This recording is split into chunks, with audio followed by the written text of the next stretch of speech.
Welcome to IB Unplugged, a Cognity podcast for IB DP educators that tackles your submitted questions and challenges by connecting you with experts and peers who share their ideas and stories from real classrooms. Hi, everybody. Welcome to an episode of IB Unplugged. I'm Courtney Marlene. I'm John Patton. This week's episode, we're talking with Richard Jones-Nerzic about the double diploma program at his school. So he's running a double diploma program in the Swiss Maturité program and the IB Diploma. And we're really excited to, learn a little bit about what he's doing, how they've figured this all out, and how it can hopefully help you too. Yeah, a little bit about Richard. He first moved into international education 25 years ago, helped to set up Europe's first laptop school at the International School of Toulouse. He has since developed a wide range of experiences in multiple curricula across different schools throughout Europe.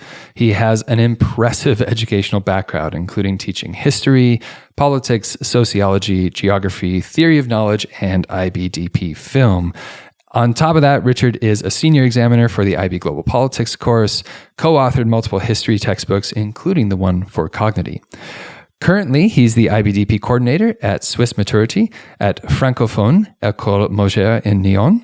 He is responsible for overseeing the unique Swiss Maturité IB Diploma double program. And that's basically what we're going to explore in a little bit more detail in this episode.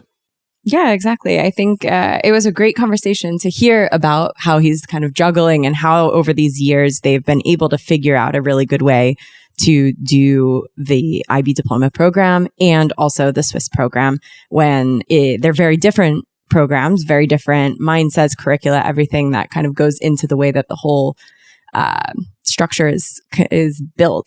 And I think that one thing that I really appreciated in the conversation was hearing about how it wasn't a burden.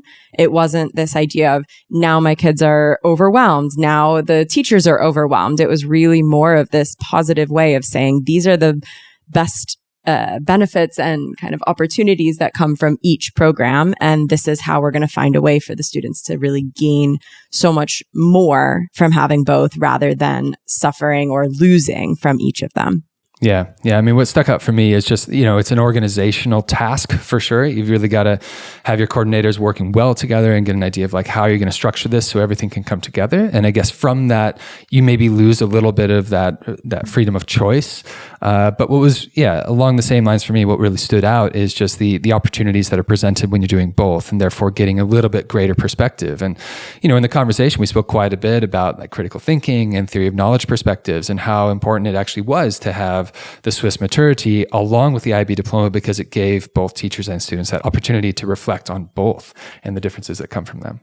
Yeah, exactly. No, I think that it was great. And I think that we love a lot of parts of the IB Diploma program, and it's generally a much more progressive program than what most national curricula are. So probably whichever ones you might be having to also cover in your classes. And I think that it's a really nice mindset to think about what are the benefits of a more traditional program and curriculum that you can bring into the IB where it's not necessarily taking away from the mission of the IB and what you're really trying to achieve there. Mm-hmm. So we've got a great episode for you. We're glad you're here. Enjoy the show.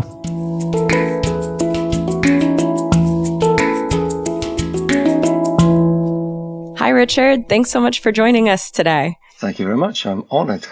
We're super excited to have you here. Today, we're talking about the double diploma and kind of your work that you've been doing behind it, some ways that it's working at your school, some things that you've learned along the way. So we're really excited to talk to you about this. And at the beginning of each episode, we want to do some warm-up questions, just get a little bit of background on you.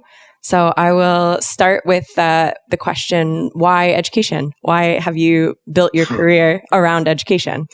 I thought that would be a big question. I have absolutely no idea. Is the short answer. I was hoping to find some sort of road to Damascus moment where I saw this great teacher, or I just was inspired, or none of those things happened. I had a pretty poor educational experience, I think, in school. And that was in Wales? Yeah, Wales. Not to get specific, we don't need to call anybody out right now.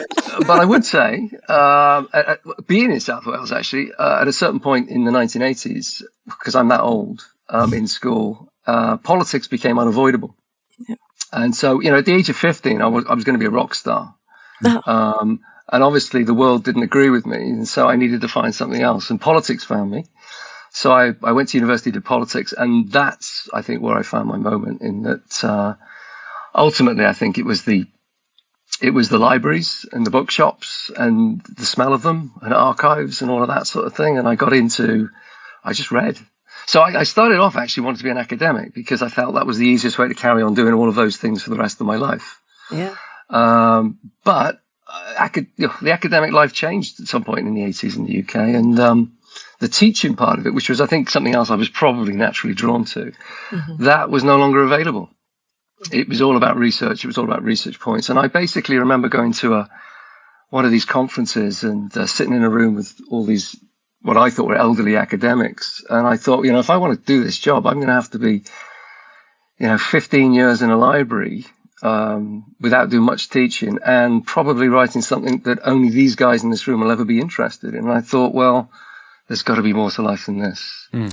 Yeah. So that's what led me into education. I said the natural teaching part, I think I'd always taught. I taught my first class at the age of 13 when I took on the under 11s cricket team because they didn't have a coach. So I taught them and I loved that. I loved the achievement, not the attainment, but the achievement, working with kids and seeing them. Kids, they were 2 years younger than me, but working with people. Working with my colleagues. But actually just seeing what difference you could make. Yeah. I love that. I still do. I think that's what keeps me going. That's why I'm, and the other thing is after 25 years of IB, 30 odd years of teaching, I'm still teaching. We're a rare breed. Most of us have succumbed to senior management and semi-retirement, but, I maintain about 50, 60, 70% in the classroom most years. I mean, it sounds like you really developed a love for learning, right? Like right from the beginning, just wanting to get in and read and take in some new knowledge and continue to dive into that. I mean, ultimately, that's kind of what we're aiming for when we get into education itself, right? Yeah, I think that's exactly it. I've always been challenged by the idea of whatever's exciting me at the moment, even if it's really complicated, trying to pass that on, trying to make it understandable, trying to get through to kids now, obviously, real kids, not just my colleagues. But yeah, that's always been my. It's a great thrill every day. I mean, I did a new lesson half an hour ago, which I'd never done before, and for me, that's the thing. I'd had a new idea. We just had some exams last week in the Swiss Maturité. There was a question asked that we didn't really teach very well, so I rewrote it and. Had these kids hopefully interested in what I was excited about. But it's that constant dynamism of teaching, right? You're constantly kind of shifting. And so even though you might have done it for, you said 25, 30 years, like there's always ways in which it's constantly developing. And I guess that kind of leads on to the next question. Like, in what ways do you see the role of educators evolving and has evolved? And then also what's coming up? What's going to be coming in the next decade or so? What might the future of secondary education look like? How do you see that sort of changing in the coming years? I'm a history teacher. I look at the past, not the future. Oh, wrong question. No. Seriously, I've made a mistake before. 25 years ago, I remember writing a piece on the future of education, reflecting on what the information technology revolution of the time was going to do, and a lot of what I thought was going to happen hadn't happened. So we'll maybe come back to that. But so don't trust what you're going to say on this then. But I actually think that we're going through a very interesting time. I think that the next. You normally say like next decade, but I think like next 10 months, as we are at the moment, is going to be really, really interesting. The first thing I'd say, and I've been saying this for about 2 years, is that there's basically now 3 people in this relationship, and the third person is artificial intelligence, and we've got to get to grips with it. And I've been writing for a long time about teachers needing some sort of digital space, some sort of pedagogic space of their own. I've got my own website. I've had it for a very long time, and I've been trying to persuade people to get their own as well. And I think that space is going to be somewhere where teachers will be able to communicate with the artificial intelligence and their students, and that's going to be sort of like a triangular relationship. I'm looking for a better metaphor, but the one I came up with is a 3-legged stool, but it's not very sexy. So yeah, you need a better metaphor than that. But the idea of if there's only 2 legs on the stool and you're not very stable is what I'm looking for. But we need a better one. Yeah, I think also about 30 years ago, about 20 years ago, and I was talking about the laptop classroom at the time, but there was a disappointment that the revolution wasn't making as much progress as I thought it would. And I remember doing this presentation once on when a computer's actually going to start teaching history. Because when we first started this back in the 80s, there were computer programs that were really teaching history. And my good friend John Simpkin had a simulation program on the Battle of the Somme that was using a BBC micro, which was no power in it at all. But the kids were making these historical decisions and so on. I thought it was really interesting, but we weren't doing that anymore. And yet you had these billions being spent on computer games. Yeah.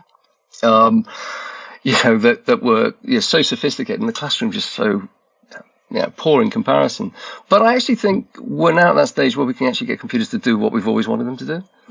They're going to take they're going to start in all the things we don't want to do. Actually, they're going to start interpreting the data. Yeah. If we're going to generate all that data on kids, well, let's get artificial intelligence to read it for once. The big one, of course, is marking the essays. I'm an examiner for the IB, right?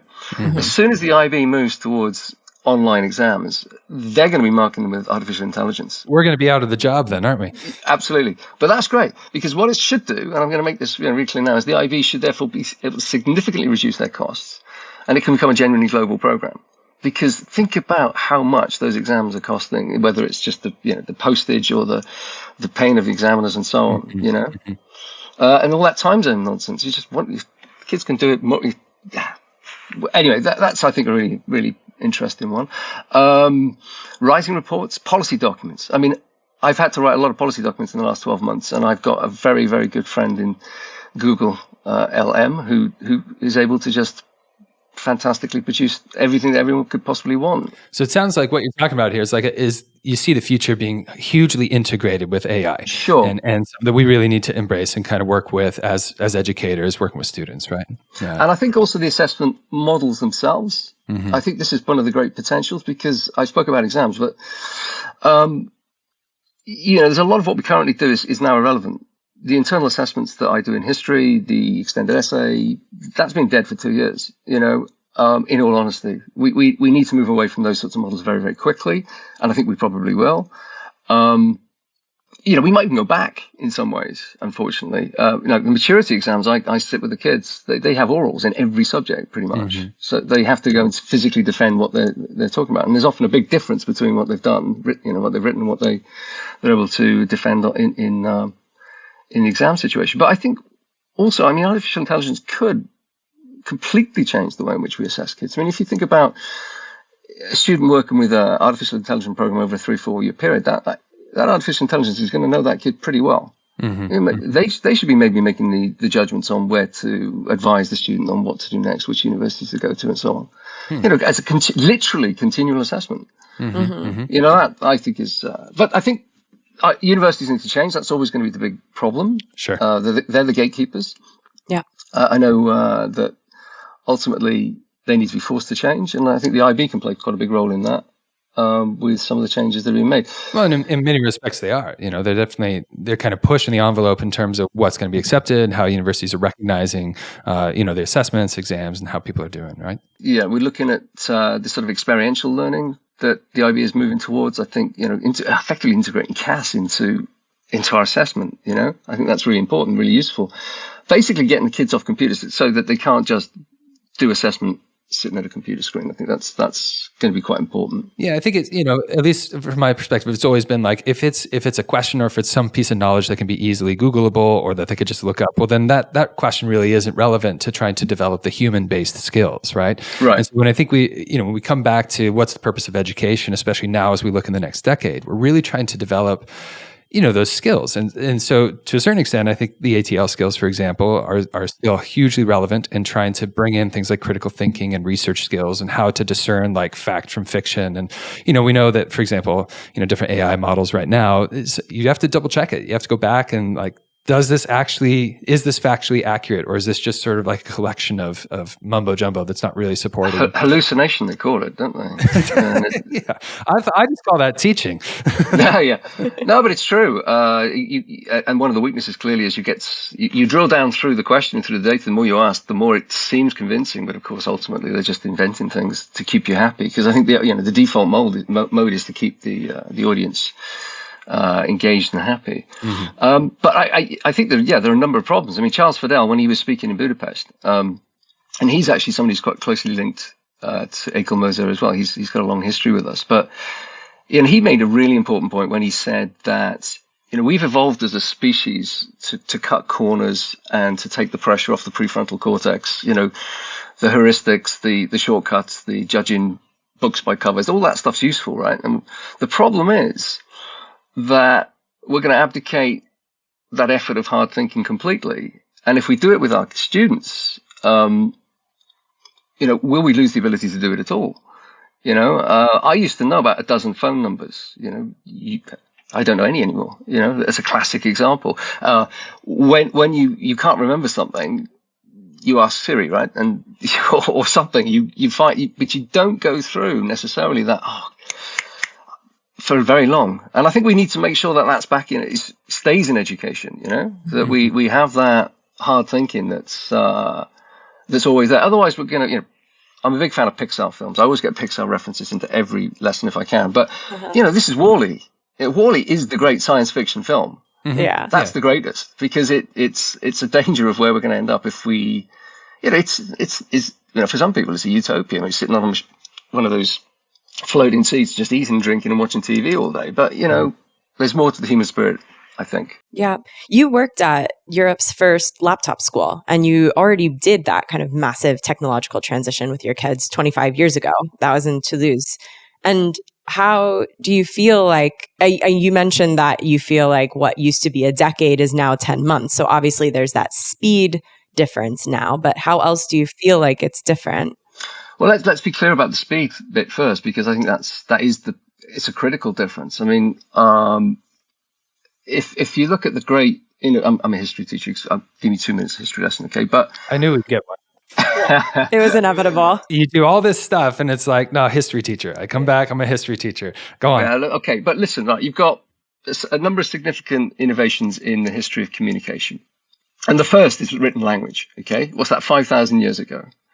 And you've got to remember, even that, at the time, was it Socrates who was not very happy about people writing stuff down? That was cheating for Socrates. You're going to lose your memory if you write stuff down. So even then, that very first technological innovation in communication, there was opposition. But it took thousands of years, literally thousands of years, before that was of global significance. And then you probably have to go to Gutenberg in this, the 15th century, the printing press. And that takes hundreds of years before it makes a difference. Okay. And then you got radio and television, then you're into decades, then the internet revolution, and you're into years. Okay. And I think the internet revolution was the most important since writing, because it actually broke down the barriers of time and space. You had this ability to convey information instantly. And it didn't matter the amount of information. As long as you were carrying books around, you could always control information. So the genie was out of the bottle with the internet. But what we've got now is on another level entirely, I think. And so the changes we've seen, Notebook LM is just over 2 years old. And yet it's been completely integrated into so many, if you haven't integrated whatever you're doing in your life, then you're falling behind. And that's, again, one of the things that, is inevitable in all this. We have to embrace it and we have to use it effectively. But I'm not going to predict. I've already suggested a few ways in which I think it will make a difference. And, let's be optimistic. Let's be positive and say, well, it's going to save us a lot of time and do an awful lot of the chores for us and give the students probably better targeted feedback and allow us to do the things we've always wanted to do, the experiential stuff, better, and give us more time for it. But there are dangers, obviously. So, you're outlining basically this massive responsibility that the educators have now, right? We're trying to prepare students for this dynamic future and this way of navigating what is not just content, of course, but it's sort of skill driven. And there's multiple ways that, different systems are approaching it, right? Obviously, we're a podcast that kind of talks a lot about the IB Diploma program, but you have this unique position. And actually, it's probably not so unique. I think there's many educators out there that are doing like a dual diploma. They're doing the IB Diploma and they're also doing their sort of country or their national curriculum as well. So I wonder if you could just sort of explain very briefly for our listeners, what are you doing in your specific context and how are you kind of bringing these ideas that we were just discussing into delivering both diplomas? And you mentioned the Swiss Maturité as well as then the IB Diploma. Can you just give us an overview of what's going on at your school? Yes, this is my job. This is what I do. About 5 years ago, I applied for a part-time job in a school because I was writing for Cognitive at the time, and I was looking to do some work on the side. And I got a text back or a message back from this school I'd sent my CV to saying, "Tell us about the IB. What's all that then?" And so I went to an interview, and they said, "We're thinking of possibly combining the two. Would you think it would be possible?" And they told me that we aren't unique. There are a number of schools in the German-speaking part of Switzerland that currently do this, slightly differently to us, about 8 or 9 of them. So we went and visited, and we spoke to them, and we said, okay, this will work. This is possible. So we spent 2 or 3 years then trying to gear up to it, going through the accreditation process and all the various challenges that you have to go through. And our first cohort went through last summer. Okay. So yeah, congratulations to them. They have, I think there are 14 of them. It's about 20%, 30% of our students in general who do it. Okay. So that they basically sat their maturity exams, which are done in two stages, which I'll come back to because that helps us, organize the time. But they graduate from the maturity in January, and then they focus on the IB exams coming up in May. And so that's the way that is done. But the big thing, the big challenge, of course, for us is that it's completely different systems in terms of, they are opposites, polar opposites, educationally. Just in terms of like philosophy, or in terms of like the specific content that's covered, or what do you mean when you say like those polar opposites? Like what are the major differences? I thought you'd ask that. I made a list. Yes, I love some I've got a piece of paper. I wrote this down because I didn't want to miss anything, right? But you're right. It is content. Well, there are 2 pedagogical philosophies that are, you might describe one as progressive. Right, that's the IB. Let's face it, we are missionaries in a world that is not progressive, and what most national education systems are what we think, used to happen 30, 50, 100 years ago in some instances. And the Swiss Maturité is about 100 years old, really. Okay, so I'm just going to outline. Let me just outline the Swiss Maturité, and then I'll explain the differences. So the Swiss Maturité, first of all, is 12 subjects. Okay. All right, it's a 3-year program. The second and the third year have exams. You do 6 of your subjects in the second year and 6 subjects in your final year. There's also an extended essay. By the way, the Swiss invented this, and the IB stole the idea from the Swiss. So there's a 4,000-word extended essay. Borrowed. We're going to say borrowed. You can, if you want. They're both borrowed. Yeah. They basically, to make this work, have to do the IB subjects that correspond closest to those 12. Okay. So when I say 12, I mean, we are talking, obviously maths in the first language, but they have to do 2 foreign languages. They have to do geography, history, and so on. They have to do chemistry, biology, physics, and so on. They have to do philosophy. So all these, and it's an extraordinarily broad, knowledge-based curriculum. Okay. So the word I think we like to use now is knowledge rich. It's about as rich as you're going to get. And that makes a lot of sense when you look at like universities throughout Switzerland, who of course are typically requiring, if somebody wants to go into engineering, it's like you have to study all 3 sciences, for example. And then the IB students are just going, well, it's not possible in my curriculum, right? Because I can't get 3 sciences. Exactly. And one of the things about us as a maturity school, we are preparing the students for Swiss universities, and all they have to do is pass. And if they get there 4, they can go to any Swiss university. So that's a real attraction. It's not like another scale on that as well. It's not like an IB where you pass and you pass to a certain degree, right? You get like a 45 to 24 or something like that. Exactly. Okay. So it's a demanding exam, and only about 20-30% of Swiss people actually do it anyway. So it's selective in its own right. But obviously the IB gives us another dimension to that insofar as our students who are applying abroad, and there are a few, often find it easier to apply abroad with the IB than with the Swiss Maturité, because the foreign universities will then start saying, okay, a pass isn't enough. We want an average of, and sometimes they're completely unrealistic. So for us, that was the initial attraction, actually, because we were getting more international students. Yeah. So we do 6 IB subjects that correspond as closely as possible. And then this is what we do, which is quite interesting. We do 2 of our standard level subjects as anticipated exams at the end of the DP1, so that they correspond with 2 of the 6 subjects they've just sat in the first partial exams, as we call them. Presumably that's going to be more along the lines of like the language acquisition kind of courses or something like this, or? No, interestingly not. Because we are, our reputation is a trilingual school. It's a francophone school, I should point out as well. And the fact that I teach history and English is just the fact that when they do the Swiss bilingual maturity, they're not just getting English lessons, they have to do, for example, all the humanities in the second language. Okay. So it's at a very high level. It's a much higher level than it would be, say, in the IB in that respect. Okay. So, in fact, what we do is we choose, our standard levels are chemistry, which is done in the first partial with the other sciences, and history, which is done in the first partial with the other humanities. In the final year, they do, in fact, their languages and maths and philosophy and so on. So that's how we do it. So mostly like your HL subjects, I guess, are the ones that you would wait until the second year, and more of the SL. We have those limitations. The 240 hours have to be done over 2 years. Yeah. Whereas we can squeeze in 150 hours. In the first year, yeah. In the first year. Okay. Because we have, obviously, in the maturity exam, we're focusing on those, and there's more lesson time given to those subjects than would normally be the case. Yeah. And the other thing, obviously, we had to is we had to train all the teachers and go to all the workshops, and which was difficult because it was during COVID. But for us, I think the most exciting thing, the real reason why we did it, by the way, is that we weren't actually interested in the sort of academic rigor of the IB. We weren't interested so much in university entrances, right? What we were interested in is what my managers like to call the soft skills, right? But it's not. Right. It's the TOK, it's CAS, it's the critical thinking. That's what we wanted. Yeah, the fundamental skills that you know, at the top of the show right now, we were talking about these are the things that are going to be transferable everywhere, right? So it's that sort of focus that you get with the IB, yeah? Yeah, so that's how we do it. Let me talk about those differences, because I've written this down for a reason, okay? So assessment of learning, which is the Matthew, assessment for learning. Mm-hmm. See what I did there? Yeah, okay. Oh yeah.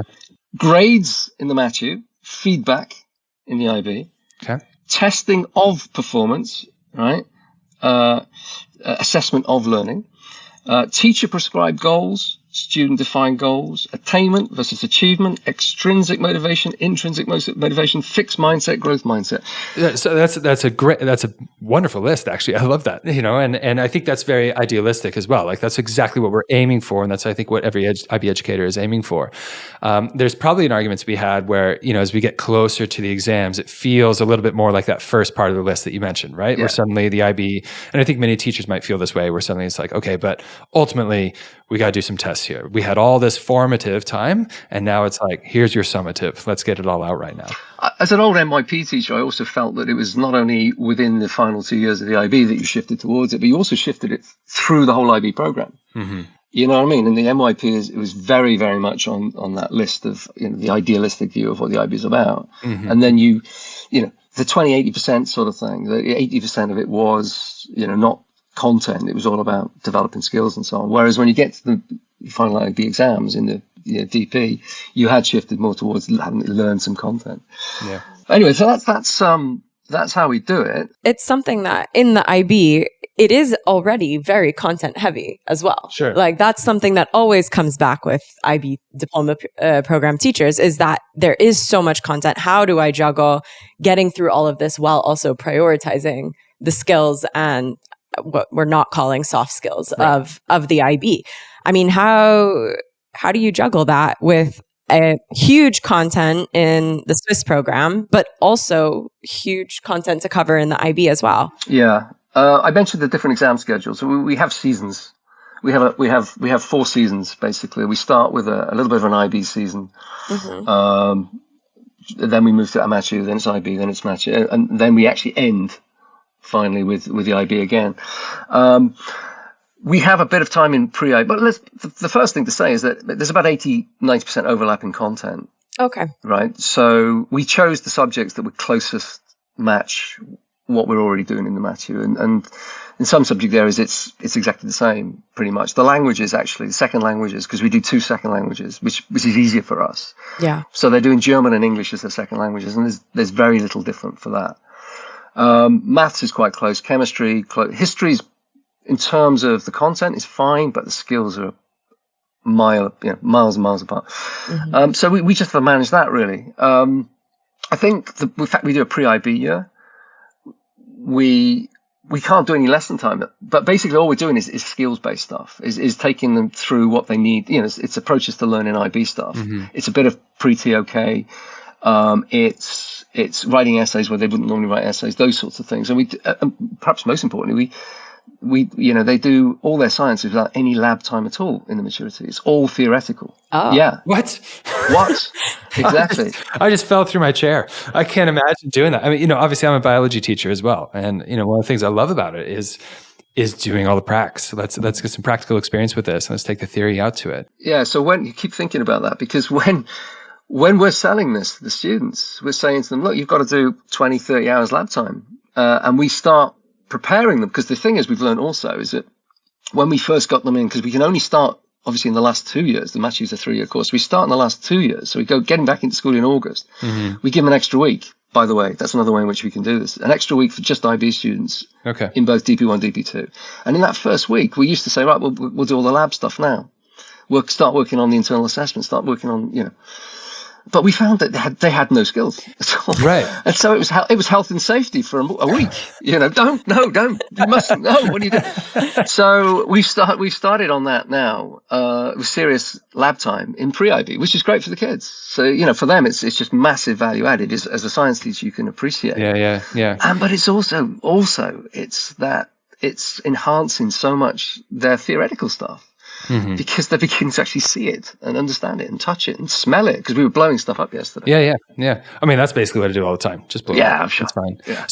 So let me just make sure I got this straight. So it feels like you got the Swiss Maturity, which is essentially 3 years. And am I right in thinking that like the first year that Swiss Maturity would be the pre-IB year? Yeah. And then DP takes over in those other 2 years. Yeah. And then obviously the assessment is kind of staggered around there. So some of the students are getting some of their IB DP assessments done in what would be year 1 of the DP, but year 2 of the Swiss Matura, and then they finish everything off after year 3 as well. So I can just explain what's happened now. So the Swiss Maturity exams have just finished. Mm-hmm. And they're done in 2 stages. So the Premier Partielle group have just done their first lot, mm-hmm. and they're going to come back in a couple of weeks, or they're coming back next week after the holiday, to finish off their internal assessments in history and chemistry. Mm-hmm. And the second group are going to come back, DP2. They've finished their Swiss Maturity. They've got their qualifications. They can go to university if they want. Mm-hmm. But they come back. There's no Swiss Maturity lessons at all. And so it's just, they have a 3-day week, long weekend, a bit like university, a lot of sort of in and out when they want. And they're focusing on the 4 remaining subjects. But there's a big rush at the beginning to hit the 15th March, 20th April deadlines for the extended stuff, the external assess stuff and the internal assess stuff. So that's how we spread it out. And that, what we call that semester 6, because we have like 6 semesters for the Matu. That's last semester makes it possible. I see. I mean, with my coordinator hat on right now, it just seems like, coordinating the diploma program I felt is it's a challenge in and of itself. So I imagine in your position where you're trying to coordinate all this stuff at the same time, it just sounds like, your coordinator's really got to be on it. I think if you're a teacher in those schools, it's one thing, but also I think if you're coordinating that whole program, you really have to say, this is where things are going to take place, and make sure that everybody's on board with it as well. It sounds like an organizational project. One of the big differences, one of the shocks to the Swiss teachers is we have to have meetings. That's not a thing Swiss teachers or Francophone teachers in general do. You have this meeting time where we no labs, no meetings. No labs, no meetings. Just like the IB. It's a completely different mindset. Yeah. This is another point I would make, is that the teachers of the maturity are often the most highly qualified people you can imagine in that subject. Sure. I've got more PhDs on my staff than I've ever seen in my life. Mm-hmm. I feel underqualified and underexperienced compared to these guys. But that's the way it is. They are there doing that job because they are subject specialists. Yeah. Got it. So much more like university. Right. Absolutely. And it's seen as very much like that, and preparing for Swiss universities as well and the particular demands of that. Yeah. So I think that's a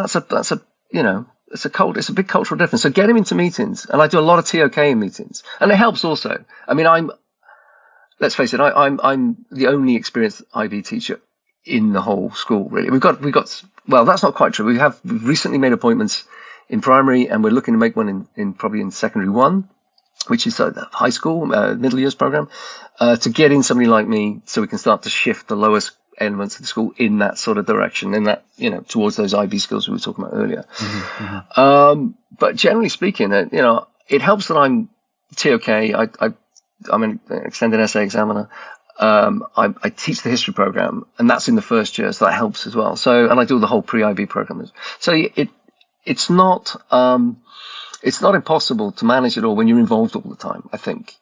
And I'm also a Matu teacher, and I have to say I depend heavily on the coordinator of the maturity program, who basically who does my coordination in his, in a sense. So I don't have to worry too much about them. You pawn off all the responsibility to somebody else to do it now. I get it. I actually said that in the graduation speech. I openly said this. This is a misnomer. I'm not a coordinator. I just do all the fun stuff. Yeah. All right.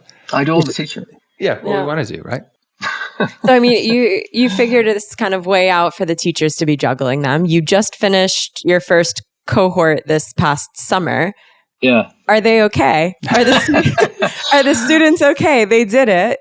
They passed. They passed. Yeah. I mean, I think the first cohort, they were always considered to be the guinea pigs, right? They knew they were the guinea pigs, and we made a lot of mistakes, which they paid. They paid for. We gave them too much choice. We were too ambitious. We had them in on Saturdays, on the weekends, working on stuff that they should have been able to do before. It's taken us, I think, 2 or 3 years to really smooth that system out. Mm-hmm. But I think we're getting there now. I mean, I interviewed them all right at the end. I'm a film studies teacher, so I filmed them all talking after they came out of their French exam, which was the last exam, and they all had to hang around outside until they'd done the green screen business with me. And I interviewed them all. Good timing. Oh, it was fascinating, though. Absolutely fascinating to hear them talk, because they could see the differences between the two programs, and they appreciated that. Mm-hmm. That was the thing for me. I said to them, look, tell me about what you've just done in these exams. Think back to the Matu. What do you feel you've got out of doing both? And they had so much to say, and it was wonderful. It was really wonderful. I remember my favorite was one of the girls who said, I just feel it. I'm using different parts of my brain, which is exactly what happens. These are completely different skills. So they survived. Good grades. I think we averaged 34 something, which is not bad for a first cohort. We had a couple over 40 as well. All of them went to Swiss University, so they didn't need those numbers. Oh, except for one. Oh, we had one very good story in that she did the Swiss Matu and didn't get what she needed, I think, for the British university she wanted to go to. Mm-hmm. And so then had to she was going to carry on anyway, but then she got what she needed with the IB, so she got to go to her first choice because she did both. That's cool. Yeah. Are you an IB educator wanting to improve your practice and needing just a bit more support getting there? Have you ever wanted to learn more about a specific aspect of the DP program or ask a question to an educational theorist about a specific IB aspect? IB Unplugged is the place for you. Simply visit cognity.com/IB Unplugged to submit your question to us and have your question explored in more detail in an upcoming episode. And now, back to the show. Do you mind leaning in a little bit more into that sort of skills overlap? Like that was super interesting to hear you talk about, like a student who's saying, I'm using different parts of my brain. Yeah. And I guess like when you think about the two programs kind of going side by side, like where are those skills kind of overlapping? Where's the stuff that they're definitely doing things, and then like the skills that are drastically different? You kind of commented on that at the start, but I wonder if we can dive into that a little bit more deeply. Look, I think there are enormous benefits in the Swiss program. I'm on an IB schedule, an IB team, and I'm an IB teacher. But one of the things I've learned in my experience is I did 7 years in the European school in Brussels, which is again a very traditional 13-subject curriculum, and I went into that experience thinking I had nothing to learn. I'm from the IB. This is the future. You guys are dinosaurs.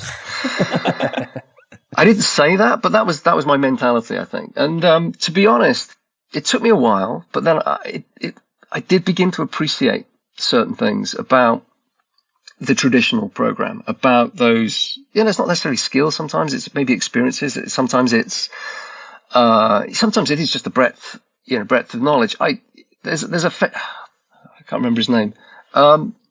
Thinking about critical thinking, right? Mm. It was Greg Ashman. I did remember his name.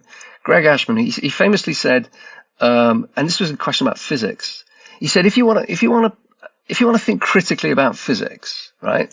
First, learn a lot of physics. Sure. Right? Sure. That idea, like you need to know stuff before you can really kind of start sharing on it, before you can really like dialogue about it, right? As a TOK teacher, you have no idea how pleasurable it is to teach TOK to kids who know what history is.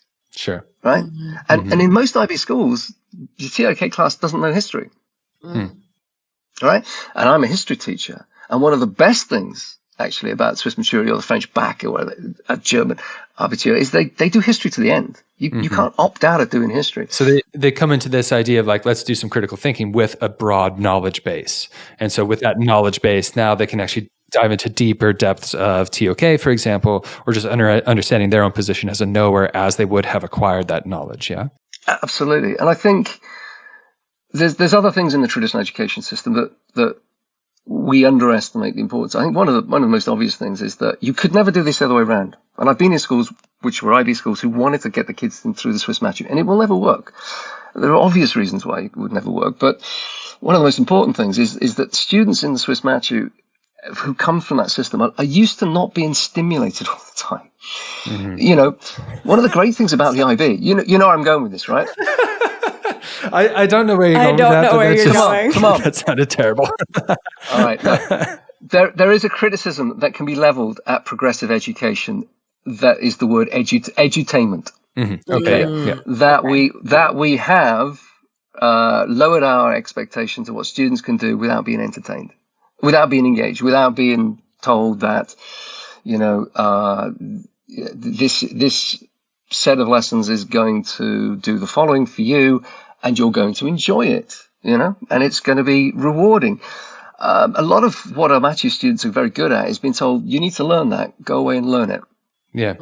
Right. And it cuts corner. That's the only way you can get through 12 subjects, to be perfectly honest. And they're good at it. And they're good at memorizing. They have phenomenal memories because this is something you can train kids to have skills in. It is a skill to learn content that later on you're going to need to use and apply. My criticism, and I've used this with the parents, of course, I talk about, Bloom's taxonomy is a classic place to go with this, and that you have at the bottom of Bloom's taxonomy of this pyramid of sort of learning hierarchy, right? At the bottom you have remembering and comprehension and explanation. Then it moves up. I'm going to picture you like that. And it moves up to the top, right? And at the top you have things like creativity, analysis, and analytical thinking, critical thinking, those sorts of things. But one of the things about having that broad base and moving up through the IB, I think that is really interesting, is that if you can combine both, if you build on the fundamental skills and whatever, this is what the kids actually see happening and can feel happening themselves. And that for me, I would go back, I think, to those interviews I conducted with the kids and how they were reflecting on it. And I thought about it afterwards. It's a bit like, and I have kids, my own kids are bilingual, right? My wife's French. And one of the advantages of bilingualism in children is that they're able to distinguish between the object and the word for the object, because they have two words for the same object, right? And that develops critical thinking very early on in children, because they'll be able to, they have this detachment, right? And I think it's a little bit similar. That sort of detachment is similar with doing both. Because if you only do the IB, you think that's education. That is the education system. That's how it works. That is what learning is about. But if there's an alternative, particularly if it's been very heavily grounded and it's very traditional, you have an outside perspective on it. Education isn't fixed. They understand that education can be a variety of different things and different approaches. And I think there's a value in that as IB missionaries out in the world, we sometimes, I think, neglect. I think there are values. There's one other thing as well. I mentioned earlier about my teachers, right? I shouldn't say my teacher. The teachers in the school. They're yours. This is my team. Yeah. I hate it when people do that. And I see myself doing it. Anyway, so the teachers, these subject specialists, if you get to watch them teach, there's something about that. There's something about expertise in real time, explaining, and being able to do so for an hour and keep you interested, right? There's no... there's no inquiry-based learning there. This is just the guy on a stage explaining stuff to you. And that's what often happens in the Matu. That dichotomy you're talking about, though, I think is it kind of creates that good opportunity to be a little bit more metacognizant about what's going on, right? And recognize, like, okay, when I'm in an IB-specific type of room, I'm really focusing on my inquiry. It's like you mentioned before, it's that sort of student-led focus, right? I'm going to dive into this further. Whereas, as you're describing now, it's more of, let me gain some new knowledge. And I guess knowing that difference exists is what, as you say, builds up this fundamental skill of like critical thinking, because without multiple perspectives, you can't really think critically about the perspective you're getting, right? And I think it's fascinating how the students are able to switch, and the teachers, by the way, how we switch. Because we have the same, I've just finished the Matu. I've got history IAs coming up next week. I've got to suddenly remember what's involved with all of that, Wait, so hold on. If you're teaching this, like let's say, okay, I'm teaching biology in this. Do I kind of go from, let me orate a little bit, let me just sort of sit and let me tell you all the theory and you're going to take it, and then like, okay, now I'm in a biology or an IB sort of classroom. Let's flip this around and we'll do this all very inquiry based. Is it literally that sort of like shift your position as the educator depending on what type of course you're doing? Partly, and I think obviously, and this is one of the limitations, is you're conditioned by the exam. Okay. Right. So you've got different sorts of questions, different sorts of skills that the students literally have to acquire for that moment. And it's just, and this is actually one of one of the advantages of doing both of these things. You can't do anything. You can't change those things. They're fixed, right? You've got the Swiss Maturité exams, you've got the IB exams, and the kids are sort of stuck in between. And so you have to move in both directions, and they have to see the value in both. You can't sort of try and integrate them or allow one to dominate the other. There has to be that balance. And I watched I watched the chemistry lesson yesterday, which was an IB after school on a Wednesday, because one of the other things we do is we have to do some lessons after school. I'll talk a little bit about that as well, because I think it's quite an interesting dimension. But hearing the chemistry teacher go from, he has his iPad, he's talking on the board. Okay, now we've done this in chemistry, right, this week, and he writes down some sort of equation. Then he flips. He says, okay, now we've just done an experiment. Why didn't the experiment work? You start to ask those sorts of questions, which you would never ask in a maths class. You just move on to the next problem. Yeah. Okay, all right. Yeah. And in history, I talk in history all day long, but I think the big difference also is that this is a process we're going through, and I've been through that process. So my history lessons are a blend. And I switch back and forth constantly because I have that experience to do so. My teachers are 2-3 years. I did it again. The teachers are 2-3 years into the system, right? And so they're only beginning to now work out when they can do the IB. Yeah. When it's good to do the IB, when it's better that they just stick to the matching. Yeah, you've talked about a lot of the benefits between the two, but obviously you're going to lose some elements of each curriculum. You can't possibly do both of them perfectly to fidelity. You've taught in pure IB programs plenty of times. What do you feel like you've lost in doing the double diploma? I wouldn't say it's superficial, because we actually focus on what I think is really important with the IB, and we put a lot of time into. I will answer the question, but we do put a lot of time into things like TOK and CAS. Like we have a whole week where everyone has to go on the CAS camp for a week and so on. And as I said, we integrate the various approaches to learning with the teachers in those horizontal weeks and all that. Okay, all of that's there, but we clearly don't repeat and embed as often as you would in a normal classroom. These are added on top because they enhance what we do, and the students benefit enormously from doing so. I think we do enough to certainly make it all worthwhile. I think the experience is enhanced for the students. I think they're getting the best bits of both worlds.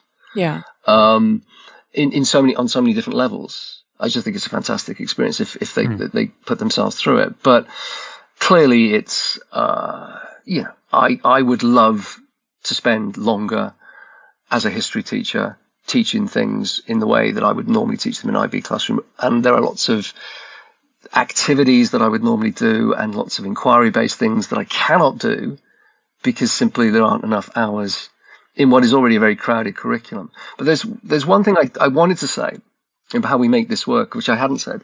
Well, when I arrived at the school, this is 5 years ago, there was something going on at the end of the day I found really strange, which nobody was really talking about. The school finishes at 3:30, but all the teachers and all the kids stay till 5 every day. Okay, and I thought, well, what is this? I had no idea what it's called etude. Okay. He's halfway out the door and he's like, why is no one with me? That's literally what I was just envisioning. It's like Richard's leaving. Everybody's like, oh, wait, come back. We actually still stick around. Right. Well, the thing is, I didn't appreciate, first of all, they were going to pay me to stay. So I ended up staying. Right. That was the first thing. And what actually happens, it started off as, we don't have homework in our school. You can stay behind in the hour and a half at the end of the day to do it. Right. Okay. But it evolved, particularly in exam season time, into this fantastic, and because I've presented to the parents about this, and I've sort of done a bit of research into how this would work. But it's what I'm calling is this third space. It's not school, it's not home, it's in between. And the guy who came up with this guy called Ray Oldenburg. I think Google used this model of how they do their innovation. Right. It's a very relaxed environment. It breaks down the barriers between teachers and students because there's no curriculum, there's no timetable. It's just teachers sitting in rooms and kids going to talk to teachers or talk to the other students and whatever to solve often issues. I call it just-in-time learning as well, because they have to get something done. They have a problem they need to solve in maths, and they'll go and find a maths teacher who will explain to them again. It's extraordinarily efficient. I mean, honestly, that sounds pretty enticing. I'm not going to lie. That sounds like a really cool thing, and I'd be interested in getting that going. My question, I guess, would be then, what does that do to like your CAS program? I mean, for example, when I think about our students, a lot of their sort of CAS experiences are built directly in that time that you just spoke about, that sort of 4 o'clock to 6 o'clock. Here's some activities or some ways I can engage in the community now. Does the CAS program suffer? Does it kind of get sacrificed for that space? If I go back to what I said earlier in terms of we don't have perhaps the repetition and depth. I think CAS is one of those areas where we rely upon the students to do it in their own time, much more than would perhaps be the case. But, and this is the interesting thing, because they've never, ever had anyone valorize what they do outside of school, they love it. Because we have a school system, right, which doesn't have any sport or theatre or drama or music or anything really. Okay, they have lessons, okay, and those things to some extent are options. But if you're doing those things, nobody in the school, we don't have that assembly tradition of kids performing on a stage. This suddenly allows them to say, actually, no, I'm a world class athlete. Actually, I've been doing this, that, and the other. Oh, wow. Okay. So, to the extent to which we are working on a future program for the school where we're going to roll out an equivalent of CAS right the way through the whole school, right the way down to the 4 or 5-year-olds, right? To build that in. Because as I said at the beginning, that was the attraction in the first place of us doing a double diploma was TOK and CAS. These are the things that we wanted to add. In that time between 3:30 and 5, we also do some of the IB extra stuff, which is our problem, in a sense, because they don't necessarily get all that free time that they normally have to solve those maths issues for the exam or the test they have coming up, and they have to sit with me doing TOK for an hour or whatever. But these as you said, you can't have everything, and we just feel that we've got a pretty good balance. And the students coming out of it benefit from it. That's kind of what I want to dive into there, is because, I mean, we've seen each other at the conferences and that sort of stuff. And I'd like to really bang on about like the mission of the IB, right? And like this is kind of what we're coming back to, the philosophies of it itself, like creating knowledgeable, caring, inquiring young people, committed to creating a better and more peaceful world, this sort of stuff. How do you feel like you're able to maintain that integrity of what the IB mission is trying to do? Not just the subjects itself, but if we look at to like, what's the core? We're developing the IB learner profile. We're developing people who are going to go on and create a better world. Do you feel like that can still have its thrust? Or is it like, we just need to kind of balance all these subjects and therefore get through those subjects, and we have little touches on IB philosophy, but ultimately we're getting everybody qualified for both of these things? My answer to that would be give us time. But ultimately, sure, that is the goal. I mean, at the moment, we're working out ways to try and deliver 2 academic programs as efficiently as we can, whilst recognizing, and I think this is an important thing to keep repeating, but recognizing we're doing it because we believe in the mission statement of the IB, right? We believe in the learner profile. In fact, one of the very first things we did was the school mission statement got changed and we developed our own version of the learner profile to fit that. But we are a Swiss school. We're not an international school. We don't just do the IB. We have the Swiss Maturity there. But we are looking to develop this throughout the school. As I said, we've made an appointment in primary. We're looking to make something similar happen in the middle years program to change not just what is taught and how things are taught, but also just change the way in which the students are engaging with the community in particular. I mean, one of the big differences wasn't on that list of differences is the Matu is a school curriculum, right? And the IB is a community thing. There's a world outside the classroom. And I think that, for me, is something that we're trying to achieve as well. I think what's also really interesting about your school is that you've done this by choice. You've signed up for this, where I think a lot of IB schools that are juggling two curriculum, it's not by choice. It's, okay, in our country, we have to do these certain national standards. We can't get away with being a pure IB program, where you've done these things deliberately. And I'm wondering if you have any reflections thinking about what you think you've done well, because you've had the chance to think really critically about what pieces you want to take and give between the two programs, compared to if you were teaching in a school where you're forced to do both. Yeah, it's an interesting question. I mean, I think it'll always depend upon whatever the local system is. Yeah. Look at the learner profile and apply it to your teachers as well, and apply it to yourself, and try and look at the opportunities that are presented by maybe working within a local education system, or, you might see them as constraints, but there are always opportunities in that. And I think, as I said earlier, having two different systems operating at the same time can be enormously stimulating for both kids and for the teachers involved in it. Don't dismiss it. See what you can learn. Be open-minded. I just feel that you can achieve there are syntheses to achieve, as well as, you'll find all these hurdles to overcome, but there'll be some positive things that possibly come out of that, I think. Okay, so let's go to you got a teacher who's in a similar situation, right? And they're kind of balancing both at the same time. In your experience over these last few years, what would be some really simple wins for that teacher or that individual in that educational program where they're doing both these things? What can they kind of take away from this talk that you're do this thing, this thing, this thing? Those will really help you quite a bit. Well, I think you've got to separate the sort of day-to-day practical running of the program, which, as you've suggested, is a nightmare. Yeah. And overcoming those hurdles. If you can get that bit done, then you can sort of allow yourself the reflection, and allow yourself the opportunities to, talk to the students, talk to the teachers, reflect as a team about what's going on. I come back to what I just said about the learner profile, and critical thinking. It's an opportunity for you to reflect. It's one of the big things the IB has added over the last 20, 30 years, is end of a teaching unit, or, whatever the students have done, they've got to reflect on it. Yeah. And I think that would be, for me, once you've got the organization complete and once you've got the program running and it's okay, well, start to think about the metacognition, think about the critical thinking, thinking about the opportunities that are there. I don't stop thinking. I'm always looking for ways in which we can develop and improve everything we're trying to do. For me, John Stuart Mill's quote has always been, this is from On Liberty, when he said, look, teachers and learners fall asleep at their post with no enemy in the field. I think if you get so embedded in a system that it becomes a habit, and you never see an alternative, then you can become lazy. Sure. You can become complacent. Yeah.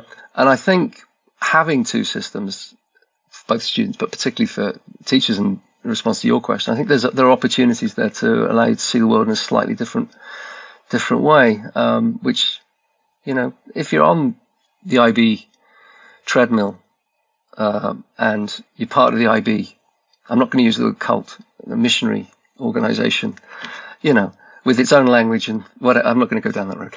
Sure. But you know what I mean. But if there are alternatives out there. Look, if I was forced to choose, this is the big question. If I was forced to choose between the two, what would I go with? I was forced to choose. I chose for my kids. They did the IB. Yeah, I mean, in many respects. But, I like what you commented there. So essentially, kind of get organized, do some reflection on it. And if I could summarize what you just said, it's like almost appreciate the opportunity that you have here with kind of a duality of diplomas here and see that there's really great benefits in both of them. Yeah. I think so, yeah. I think we've covered a lot of ground and really started to clarify some of the key things that we were hoping to get from this conversation, talking with an expert such as yourself who's doing both of these things at the same time. And I really, I appreciate the way you went through this. So, we know that you're in the middle of your teaching day and we were just really appreciate taking the time to chat with us on it. Good. Well, thank you so much, Richard. I really appreciate the conversation. I think it's been fantastic to learn about how you've been juggling them. And it's just, nice to see you again. We've worked with each other for a very long time and it's nice to take some time to reflect on, what you're doing now and how your school has progressed in doing this program. Well, listen, thank you very much for the invitation. It was great fun. I love talking about education, as you probably could tell. And it's great to see you both again. Thank you. Thank you. IB Unplugged is a Cognity podcast hosted by John Patton and Courtney Marlene and produced by Catalina Gaffney. Be sure to subscribe or follow and share with your fellow IB educators. If you'd like to submit a topic, request, or question, please do so on cognity.com/IB Unplugged. Let's keep the conversation going and support each other in teaching with confidence, creativity, and joy. See you next time.